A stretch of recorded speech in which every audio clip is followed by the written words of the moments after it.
you doing, YouTubers? It's been a while since I've been on, busy with work and stuff. Anyway, today we got a great review for you, which I have noticed can't find a lot of on the internet or on YouTube these days. We have the gold iPad Air 2 with the brown version of the iPad Air 2 smart case directly from Apple.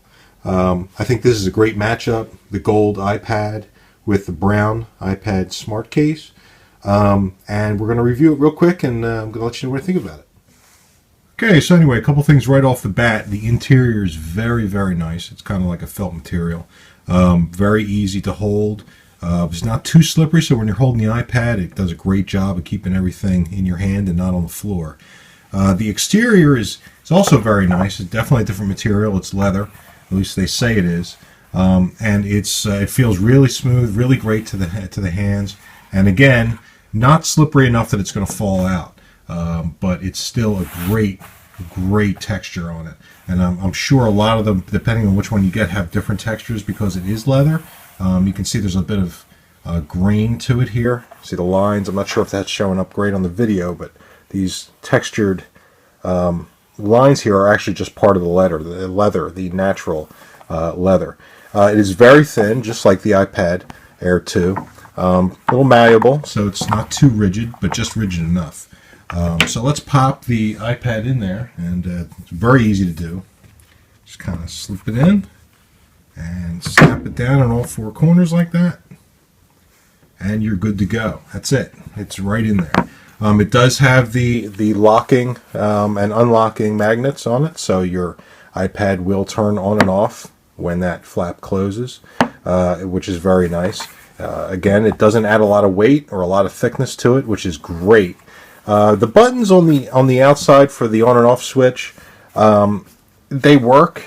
They work great. I'm assuming they're going to become a little bit more malleable as the leather starts to weaken. They're a little stiff out of the box. They don't prohibit the functionality of the buttons though, but they're just rigid enough that I'm hoping after, I don't know, maybe a couple weeks of normal usage, they soften up a bit and they're a little easier to work. Another issue that I noticed is I always use the iPad, obviously in landscape mode, with the flap folded behind the unit, which is great, and it's sitting on my lap like that, and it's very thin in that case. Problem that I noticed is I have trouble finding those volume knobs, volume buttons down at the bottom of the iPad. When I'm viewing a video or any kind of content where audio is required, kind of end up hitting all kinds of stuff down there until I find the buttons, and it's usually the wrong one. When I want to turn the volume up, I turn the volume down instead. It's just me probably, and it's going to take some time to get used to because they are at a slightly different location than the older iPad 4, which is what I'm coming from. So maybe that's just me trying to get used to it. There is a bit of a ridge around the corner. I guess if this was an iPhone, you would call that a lay-on-table design. I'm not sure if that's as intentional as they meant it to be. I'm not sure if I'm thrilled with it. I kind of like the iPad as far up in the case as I can get it just feels like the screen's closer to me. But you know what? It still gives it a great lay-on-table design. As you can see, there is definitely a bit of a ridge there. So I'm not sure how you're going to feel about that. I'm not sure how I feel about it either, but I'll get used to it. Lastly, because this is the gold iPad, and I thought that the brown case would go great with it, just because, you got that gold, brown, kind of wooden kind of texture, kind of color scheme to it. And it does.